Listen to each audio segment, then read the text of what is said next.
Yo, showtime! Showtime! What's going on? 4, 3, 2, 1.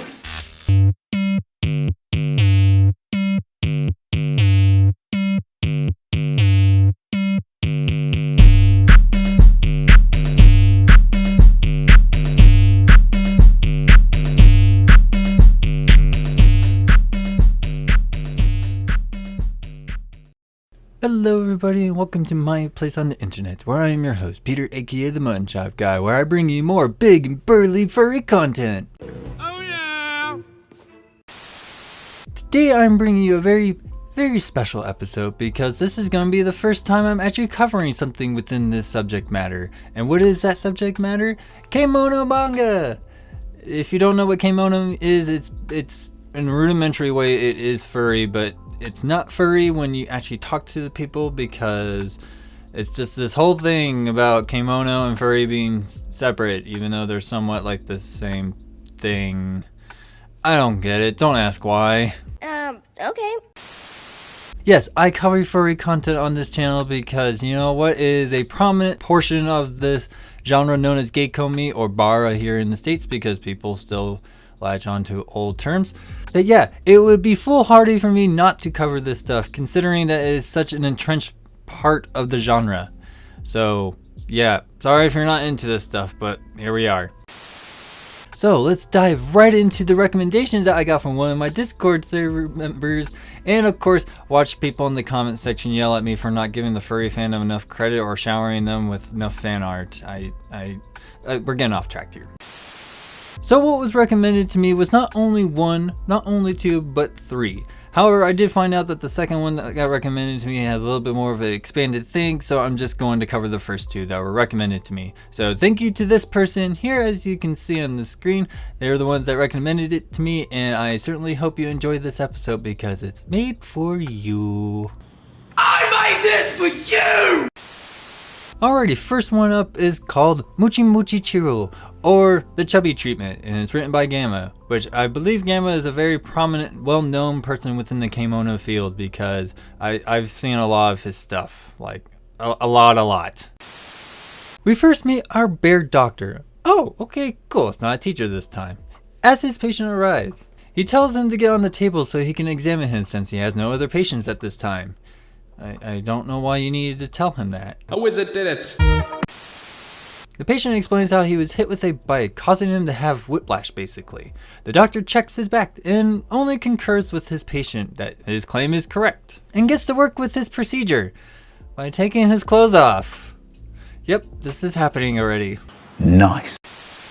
The patient freaks out and the doctor explains how he's going to implement his chubby treatment. The patient asks if he meant whiplash treatment, because in Japanese, Muchi Muchi means chubby, as Muchi Uchi means whiplash. Yeah, language is weird. Homonyms, I guess. The doctor tells him to relax and stay still as he does the procedure, which is just him laying on top of his patient's back and letting the chubbiness apply pressure to the affected areas and stimulating them at the same time? Why does this look familiar? What are you looking at? It's a cartoon! So once he gets done with his back, he flips him around to do it again to his front, only to see that his patient is horny, and we get our next plot. Yep, we're just going to exercise our doctor-patient confidentiality, aren't we? Hey, at least it's consented. Yes! Yes! Alrighty, next up is DNA by the same writer. Also, I guess it's from another person named I Divide. I don't know. The I Divide was in front of DNA, so I don't really know what this all means exactly. But you know, we're just gonna keep moving forward. So in this one-shot manga, it starts off with one guy named Baba being kidnapped by a group of scientists. Kudo, the lead scientist, and Gray, his assistant, who then perform various lewd acts against his will in order to collect his specimen or trying to harness his power's potency. Yep, this gets really nuts by page 1 and doesn't stop. So we're just gonna move on because it's just that's all the one shot. Wow. Now the third part that I'm going to cover here is by I Divide again, called Sacred Beast Stone Amber Cube. In this two-part installment, we learn about the world where two forces are clashing against each other. Bara the scientists and Garum the mages. Oh look, it's science versus magic. How cool. Oh, cool! I mean, cool. And young males of the Garum faction are starting to disappear, including Babak, who we met in DNA. Because this is kind of continuation of it, somehow.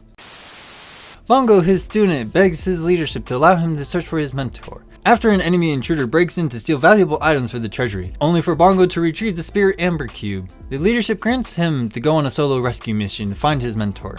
And already he gets lost and finds himself at a cliff. Way to go, Bongo.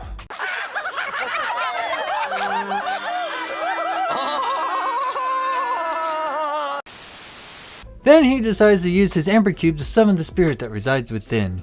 And we learn from his spirit, Forg, that spirits make contracts with their masters, and they require a source of power from their master, which turns out to be their bodily fluids. And no, I don't mean blood, but I mean the male milk of Garums. I can't make this shit up, I swear. This is just, what the hell? Why is so many solutions involving this stuff, man? I've seen it in so many different Kemono manga before. Why? Why? You know, it's weird. You need to cast a spell? Body fluids. You need to solve a puzzle? Body fluids. You need to defeat your enemies with a clever trick? Body fluids. Alright. So Bongo manages to get Forg back into his cube before anything happens and decides to continue on with his mission. Then another spirit named Deba finds Bongo, explains to him that he's there to capture a Garum, and then proceeds to capture him. What's this? It looks like we get some tentacle action now, don't we?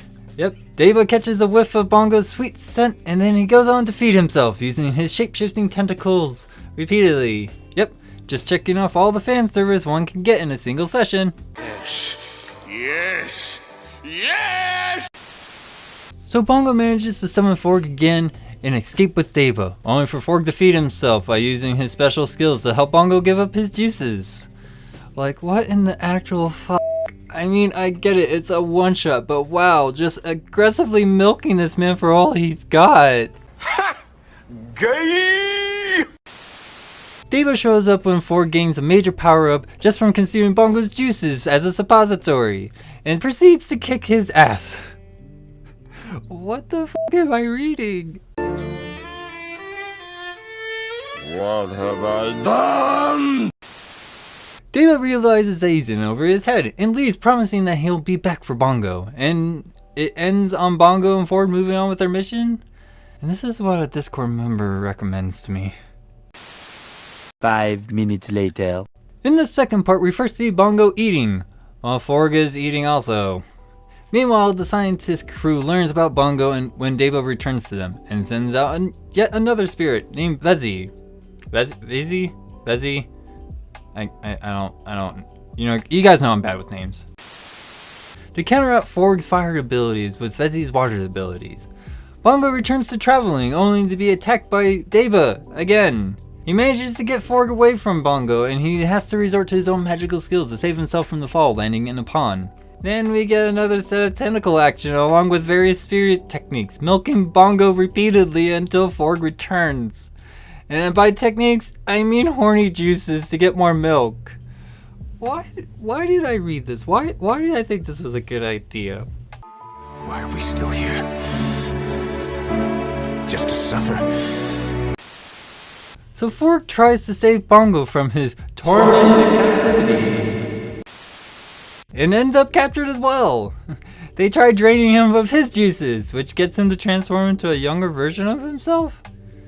I'm just gonna say this now. There are many stories like this where magic revolves around semen. Always with the semen. I mean, did anyone else see Redo of Healer? It could have been his piss, spit, blood. Nope, it had to be baby gravy because the author had a choice. They manage to break the collar on Deba, who then helps save Bongo and defeat Vezi. We learn that the spirits are mind controlled by the collar technology Deba was wearing, and that he's also Babak's spirit who was captured from the Bahara and made to attack Bongo. And it ends with all three of them going after Babak while talking about how hungry they are. Man, I feel for Bongo. Like, the dude's just trying to save his sensei and gets milked more times than I think a cow could handle. yep, that's pretty much it. I can't necessarily recommend these as a good read. I will certainly say that some of it was actually rather entertaining. I mean, the Chubby Treatment one was pretty funny as a one shot, and I mean, this is a very classic example of a one shot for this particular genre. All right, I mean, the very first one shot of Bara manga I ever read was about a dude who asked a plumber to come over. Guy shows up, things happen, and leaves, and an actual plumber shows up. Like, yeah, that's what it is.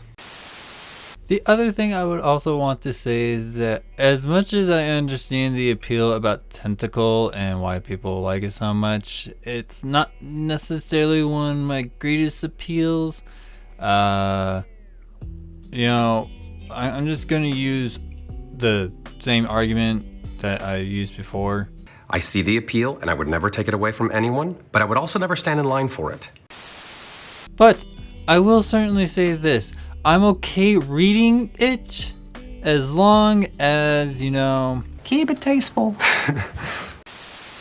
So, first things first, I definitely want to say thank you to my Discord members for actually interacting with me on my Discord server. It's really nice to see. Yes, I do have other recommendations that are coming out here pretty soon. I know that this one person asked me to play this video game, which I'm doing that right now, and boy, do I have things to say about this game. Perfect! But if you guys have any recommendations for me that revolves around the 3 tags known as Bara, Gei Komi, or Men's Love, please send it my way because I would love to hear that. If you want that to get pushed up in the ranking queues, you can always donate to my Ko-Fi as a one-time donation to kind of, egg me on to do it. Because, when people pay me to do stuff, I feel more obligated to do it. So, just saying. All right, then I will. Other than that, if you also want to follow me along on any of my social medias, you'll find any of that stuff down in the description below. And please do not hesitate to comment on my videos because, I try to answer those when I also don't fill myself with anxiety. Because sometimes I am terrified to answer because I don't know how to answer some comments sometimes. Yeah.